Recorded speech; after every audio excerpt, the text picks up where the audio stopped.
I'm Tom Rose from the Palm Harbor Museum, and with me is Amy Kelly, who has lived at this house in back of us for since 1962.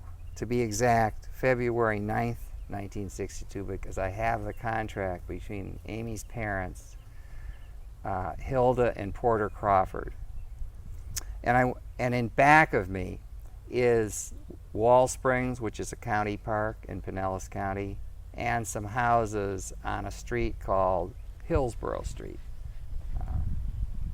which goes out to the water and is very important in the history of this community. This was an island, and it was developed starting in the mid-50s by a company from Alexandria, Virginia. So there's a lot of history here, which I'm not going to get into that much because I wrote a book called Indian Bluff Island Was Buchanan Island. And what I wanted to start and do is to ask Amy, how in the world did they get here from Kalamazoo, Michigan? Well, my dad was a dermatologist, and he was down here on a medical convention. And this, as the story goes, I was only 5, but he called my mother to say that we were moving to Florida. It was sometime in the winter, and it was, I don't know how many feet of snow we probably had up in Kalamazoo. So I think it took them a little while to sell the house, but then Dad moved us down. We spent a couple weeks at a hotel on Bayshore Boulevard in Dunedin, and they saw this house. I remember coming to see this house, and it was the one they decided to buy, and we moved in. Yeah, this house was built by the developers, the Hoof family, and they actually had built the house, and I'm not sure if they might have lived in it for a short time. I believe they did. So it might have been built like in 1960, something like that, maybe 59. I believe they left, this little aside, they left in the dead of night owing money. There was belongings all over the floor of the house when we came in to see it. It's pretty good to remember that since you were 5 years old. Must have had a big impression. Yeah, it did. It did. And just because I think people might be interested in the future, they paid $31,900 for this house, which was what, 3 bedrooms and 2 baths, or 4 bedrooms? 2.5 baths and 3 bedrooms. And Yes. when you turn the camera later and take a picture of the house, it's exactly as it was in 1962, except for there's an addition sticking out towards the water. Otherwise, it's just like it was. They've never renovated. Everything is the same. And so when they came, now I think I understand that you were 5, and so you had to wait till the following August to go to school, but your Yes. sister Craig went to Ozona Elementary, the old Ozona Elementary, the brick building. Well, we both did, yes. She actually started a kindergarten in Tarpon Springs, privately owned, must have been, but I don't remember myself going, so we both started. Well, she was in kindergarten, but I started the first grade that fall of '62. And and by the way, the gentleman who was the realtor for this house, Russell Isham, still lives in this community, Indian Bluff Island, and he's 95 years old, and he signed this contract also. So I guess your mom was willing to move to Florida from Kalamazoo with all that snow? Yes, I guess so. I don't remember her talking too much about whether or not she wanted to come down or not. Dad wanted to very badly, so she followed. And did he open a practice right away? Pretty soon, I believe. And where was that? It was on Pinellas, I think it's Pinellas Avenue in Clearwater, which is very close to Morton Plant Hospital now. Yeah, well, that's interesting, since that now became a big medical center. Yes. And he was there. Yes. And did you call a moving company? How'd you move your stuff? And You know what? I don't really know. I don't remember that part. We must have. I thought your dad somehow moved it himself because he was trying to save money. He had to pay for it himself because, you know, he wasn't being re-employed by a company. So I'm sure he paid for it himself. I remember hearing about him needing to borrow money from his mother, who didn't want to loan it to us. I remember playing in the big moving boxes, so there must have been a moving company that. So when you got just, here, what'd you and your sister do? What was there to do for kids? Oh, play outside. We swam, we sailed, we canoed, we biked. The lot across the street was a big sand pit. We would dig forts out there. There were trees we could climb down at the original end of the island. Just all manner of everything, play outside. It was great. And do you have any idea if they looked at houses other places, like in Clearwater? I'm sure they did. The advantage of moving here rather than Clearwater is the prices were much cheaper here. And I'm sure that's why that's kind of what attracted my dad to that. Now, I know you, as you were growing up, your mom gave you a lot of advice. But one particular bit of advice I'd like you to talk about. About when you went to school, not to tell people where you live and why not to.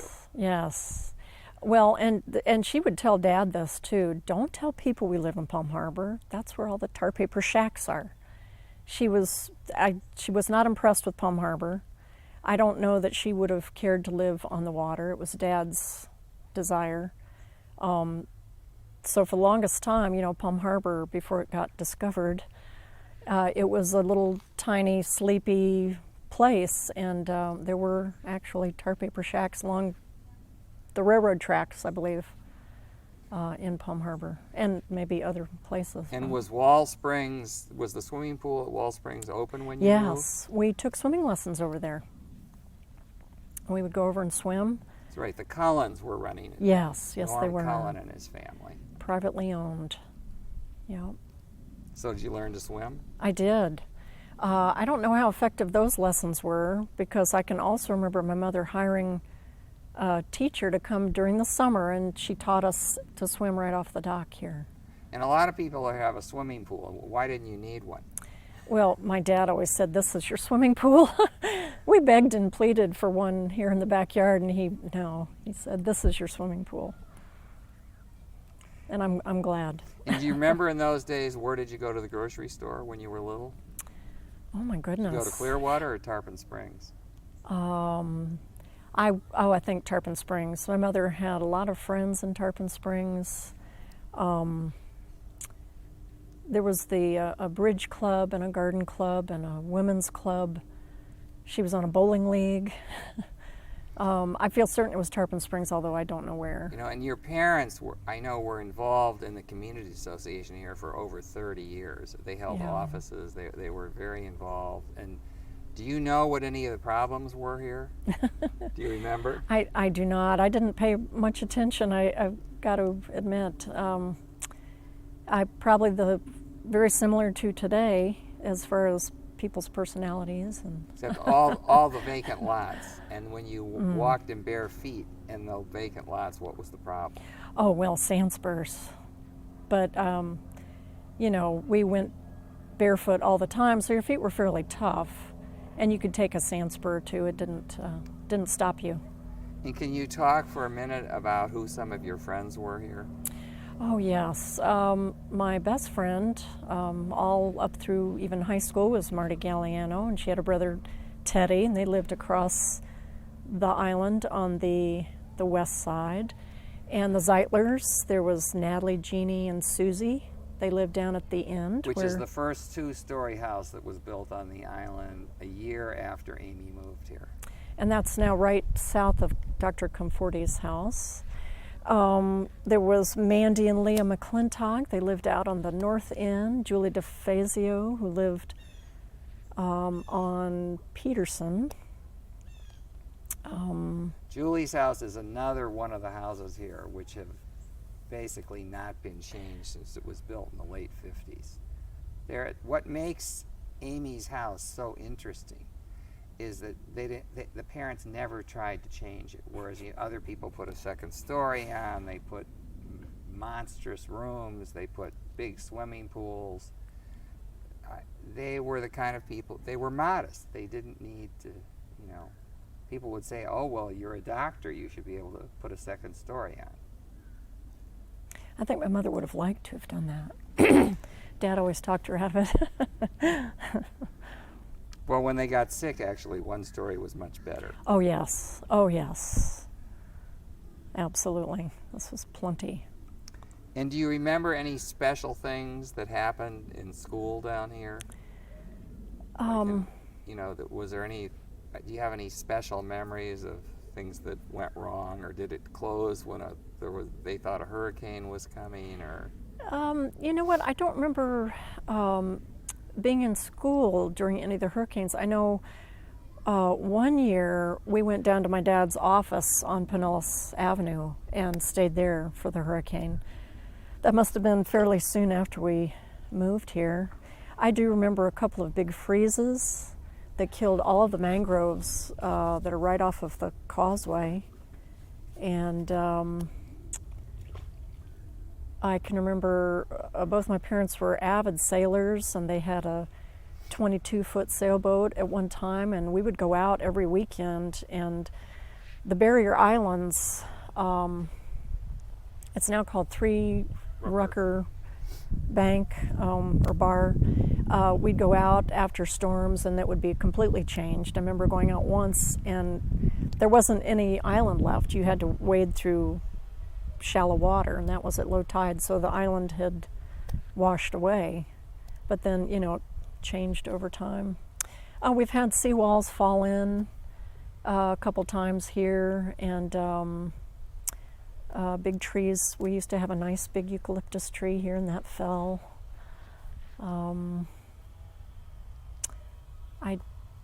It's kind of, I mean, you've had an opportunity that very few people have to come back to the house they grew up in and take care of their parents, which is, most people in America have never experienced that. So you really have a different perspective. I'm glad we got to do that. My husband and I never felt rooted anywhere. We always wanted to get back to Florida, so it was great. And how many houses were at this end of the street when you came here? Now there are 2 vacant lots, but right. I didn't mention the Nelsons down at the end of the street, Jan and Jimmy. Jimmy was in my grade, Jan a little older. Their house, our house, the house next door used to be the Berries, Alice and Owen Berry, and the one at the very end of the street to the other side of Dr. Comforti's, that was the Zeitlers' original house before they built the 2-story one. They rented that house until their house was ready. Mm-hmm. And the house right across the street on the corner there, Helena Hunt, that house was here. Not many others. Do you remember the stories that at the end of the street where 162 Carlisle Drive is now, they were going to build a bridge across the canal? You know, I didn't remember that. You told me about that, and that's very interesting. Well, I think it was a bad idea. The developer said, because they built these canals to create more lots, and I'm sure when you were a kid you didn't know this, but all of these lots were created by something called dredge and fill, which Governor Collins said in 1960 or 61, he disallowed it for the whole state because the Pinellas County there were no rules. You could do whatever you wanted in Pinellas County. I'm trying to think if there's anywhere. We don't need to make this longer than it needs to be. So when kids came to visit you, like when you made friends in school, were their parents a little worried about where you lived? No. No, they were. This always had the impression that it was a place where wealthy people lived, which couldn't be further from the truth. But and everybody knew my dad was a dermatologist, so they assumed we were fabulously wealthy, and that's why we lived out here. That wasn't true. But we were between the Tarpon crowd and the Palm Harbor crowd. So we didn't belong to either one, but we're friends with everybody. I was in Girl Scouts. We used to have the Girl Scouts here, and we would canoe off the dock, and my mother was involved with that. And there are a lot of kids on the island over the years. We had a nice gang. I call it the golden era when we were growing up, and we all played together. Minor spats, but it was a great place to grow up as Was kids. there ever a time when you couldn't get across the causeway? There were times after, during storms or hurricanes, if the tide was high, and maybe the storm was blowing water in the bayou, it would be flooded. So you'd park your car on the other side somewhere? Yes. I can remember we had to go into a friend's house in Palm Harbor during a hurricane, and we came back. We'd had to leave the dogs here. We had 2 poodles, and they were fine. We didn't have water in the house, but I remember running down the causeway and running through people's yards. There weren't fences. We could just cut through everybody's yard to get here, jumping through water because we saw down power line over there sputtering in the water. That probably wasn't too smart, but yes, we had some flooding during one of the hurricanes. And I think after you left, there was even a worse one where they had the National Guard out on the other side of the causeway because they didn't want people to come out here and steal and loot. Was that in, is that the No Name Storm? I think so. 92 or 93? I think so, but I'm not sure.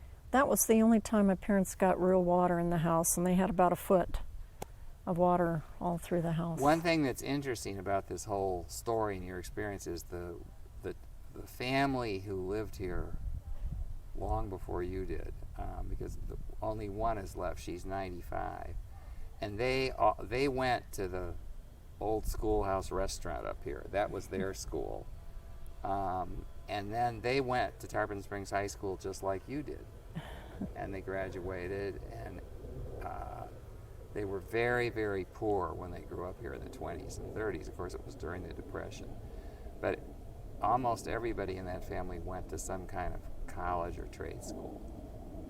How did your parents learn how to sail and canoe? My mother was very active in a group called the Windlasses. It's a women's sailing group. I think they still meet out of Dunedin Marina. She and a couple friends that she made who were actually from Clearwater started the sailing group, and it just grew and grew, and it's I think I took my mother to the 40th anniversary a few years ago, a luncheon, and my mother was kind of a born sailor. My dad, I don't know if he ever sailed before. He grew up close to the water in Brazil, Panama, and Cuba, so he must have had some experience sailing as well. I noticed there are a couple boats around here. You had the big boat, what was it, 22 feet? Sailboat. Right, 22 and foot. in those Morgan. days, just to mention this, there weren't these big giant motorboats like they have now. Most people on the island had, your friend right a few houses up, she had Ellie Clune.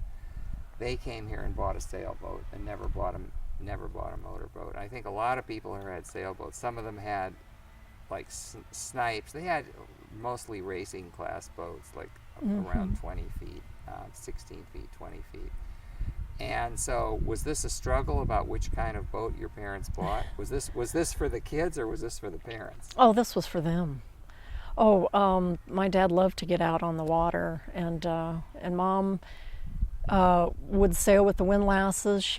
I can remember she crewed on a couple of races, on other people's boats, and they may have even raced their boat once or twice. I'm not sure. I know there are a couple smaller sailboats on the side of the house. We have a little Cape Dory, which was a lovely boat to it's sail, about 8 and a feet, sunfish. I think. Yes, Yeah. I think so. So it must be similar to an opti dinghy. Well, the Cape Dory has it doesn't have a flat bottom, and it has the Pram has a centerboard, but this one has a centerboard as well. And it's really nice in a stiff breeze because you can, it heel over, it tips. I haven't been sailing in a long time. Yeah, it's probably more tippy than the Opti. Oh yes, but a lot of fun to sail. And did the bigger one have a little outboard or not? Yes, we always had a motor along just in case, and it had a sleeping compartment underneath that could sleep 4 people, and had a little tiny galley, and it was very nice. We had lightning strike the mast once, and put a hole in the hull, and I can remember checking the bilge for Dad and telling Dad that it was full, and he said, "Oh, there must be something wrong." And he would always have us, my sister and I, get out in the water and scrape the barnacles off the bottom of the boat between paintings, and sure enough, there was a little hole in the side of the boat from where the lightning. Was that a fiberglass boat? Yes. See, that's right when the 60s is when you started getting lots of fiberglass boats, because there were lots of wooden boats before that, lots of wooden sailboats. Yes, this was not a wooden one. Those are very lovely. Well, thanks again, Amy. You're welcome, Tom. So thank you very much, Amy, for sitting here in your beautiful yard today. And I've enjoyed it very much.